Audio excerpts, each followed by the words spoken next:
26 पद पढ़ेंगे और फिर 30 और 31 पद पढ़ेंगे। हाँ, पहले 26 पढ़िएगा। फिर परमेश्वर ने कहा हम मनुष्य को अपने स्वरूप के अनुसार अपनी समानता में बनाए और वे समुद्र की मछलियों जी और आकाश के पक्षियों जी हाँ और घरेलू पशुओं जी और सारी पृथ्वी पर और सब रेंगने वाले जंतुओं पर जो पृथ्वी पर रेंगते हैं अधिकार रखें। सुनिए, परमेश्वर ने आपको कैसे बनाया? आपको ही सफलता क्यों दे? आपसे ही सब बातें क्यों करे? क्यों? क्योंकि लिखा है आपको परमेश्वर ने अपने स्वरूप और अपनी समानता में बनाया, इसलिए वो आपसे बेइंतहा प्यार करता है। कितना करता है? बेइंतहा।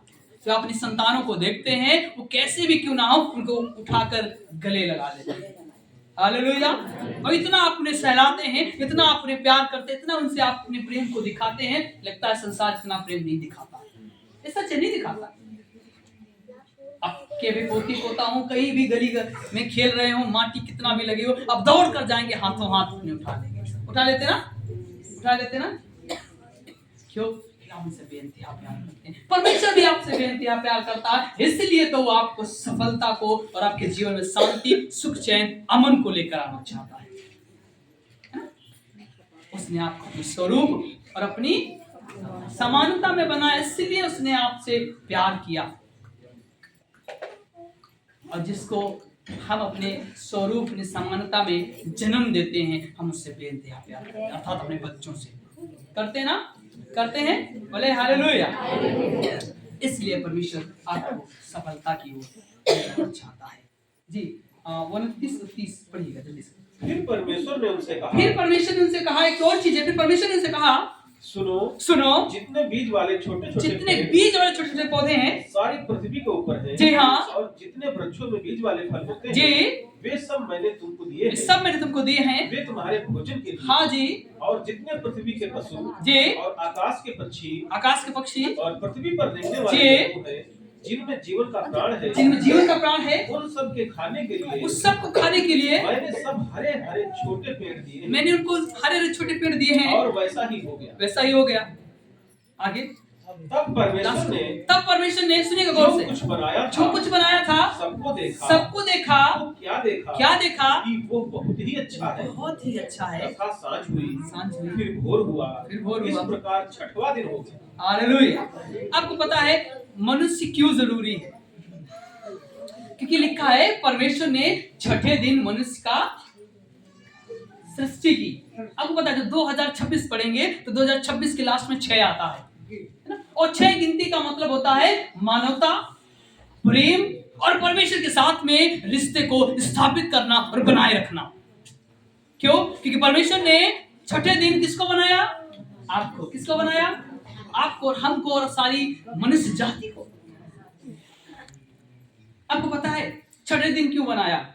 चाहता बीच में बनाता या पहले बनाता, इसलिए ताकि आप अधिकारी हो जाएं। वचन में लिखा है इन सब पर मैं तुमको अधिकार होने के लिए दिया है। 26 पद इसके विषय में कहता है, अधिकारी होने के लिए, झूठ सांच बोलने के लिए नहीं, एक दूसरे का काट कर रखने के लिए नहीं, सिर्फ अपने काम को निकालने के लिए नहीं। परमेश्वर ने इसलिए आपको बनाया ताकि आप सृष्टि के कामों में और सृष्टि में आप अधिकारी के रूप में कार्य करें, है ना? ताकि आपको परमेश्वर ने जो कुछ बनाया खूब सुंदर था। आपको पता है पहले दिन परमेश्वर ने उजाले को अर्थात दिन और रात करके बनाया, है ना? फिर पृथ्वी समंदर को बनाया, पेड़ पौधे हरी घास को बनाया, पशुओं को बनाया और चांद तारे को बनाया, है ना? इन सब को बनाकर परमेश्वर ने बहुत, सुनिएगा गौर से, पहले दिन परमेश्वर ने दिन रात बनाया, दूसरे दिन स्वर्ग कह सकते आकाश को बनाया, तीसरे दिन पृथ्वी समंदर हरी घास पेड़ पौधे बनाए और चौथे दिन सूरज चंद्रमा तारे बनाए। पांचवें दिन उसने तमाम जीव जंतुओं को, जली या जो आकाश में उड़ते हैं, जो पृथ्वी पर रहते, सबको बनाया।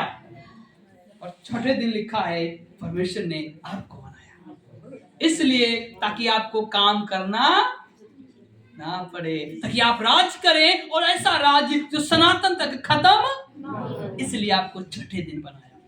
और 2026 जब याद करें, 2026 जब आप पढ़ेंगे तो इसमें 6 नंबर लास्ट में आता है, जिसका मतलब होता है मानवता के साथ में, परमेश्वर के साथ में एक ऐसा दिव्य रिश्ता जो कहीं नहीं, सिर्फ परमेश्वर और मनुष्य के बीच में पाया जाता है। हालेलुया। ये 2026 का मतलब है। इसको संपूर्ण बातों में समझिए तो 2026 आपके लिए परमेश्वर के घनिष्ठ संबंध को और परमेश्वर की घनिष्ठ दिव्यता और अखंडता को आपके जीवन में और भरपूरी के साथ में आपको देगा। हालेलुया। ताकि आप 2025 या बीते सालों में नहीं कर पाए, प्रभु आपसे 2026 में आप कर ले पाएंगे। हालेलुया। विश्वास करते हैं? आपको पता है जो कुछ बोला जाता है विश्वास के साथ में अंगीकार करें तो परमेश्वर कर देता है। हालेलुया। यहाँ पे मैं कुछ ऐसी बात नहीं, पर मैं वचन को बता रहा हूँ क्योंकि ये जीवित वचन है, ये आपके जीवन में काम करता है ना। हालेलुया। वास्तव में